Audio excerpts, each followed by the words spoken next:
নতুন করে আলোচনার তারিখ নির্ধারিত না হলেও ইরান ও যুক্তরাষ্ট্রের মধ্যে যুদ্ধের আশঙ্কা একেবারেই কাটেনি, বরং জেনেভার আসন্ন বৈঠককে ঘিরে দুই দেশের সম্পর্ক এখন টান উত্তেজনার মধ্যে রয়েছে। বিশ্লেষকদের মতে এই দফার আলোচনা ব্যর্থ হলে পরিস্থিতি দ্রুত সামরিক সংঘাতের রূপ নিতে পারে।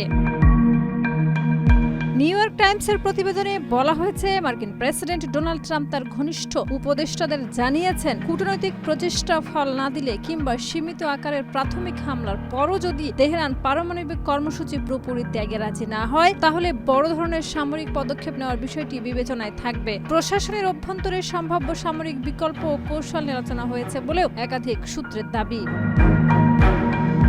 শিয়া বাটার ও ভিটামিনে সমৃদ্ধ লিলি বিউটি সোপ, তারুণ্যময় উজ্জ্বল ত্বকের জন্য।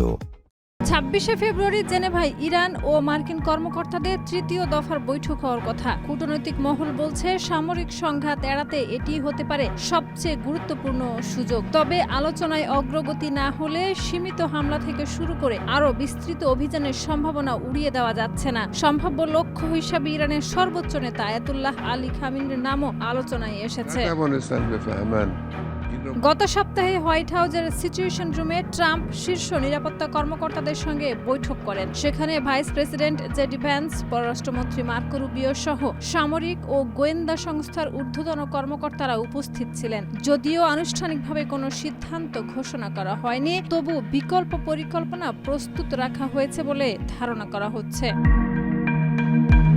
এদিকে মার্কিন সংবাদ মাধ্যম এক্সিওস জানিয়েছে, ওয়াশিংটনের শর্ত প্রত্যাখ্যান করা হলে আরো কঠোর পদক্ষেপ বিবেচনায় আসতে পারে। সব মিলিয়ে প্রশ্ন রয়ে গেছে, জেনেভার আলোচনায় কি সমঝোতা হবে, নাকি সেটি হবে মধ্যপ্রাচ্যে নতুন এক অস্থির অধ্যায়ের সূচনা। শাহিদা রুবি, মাই টিভি।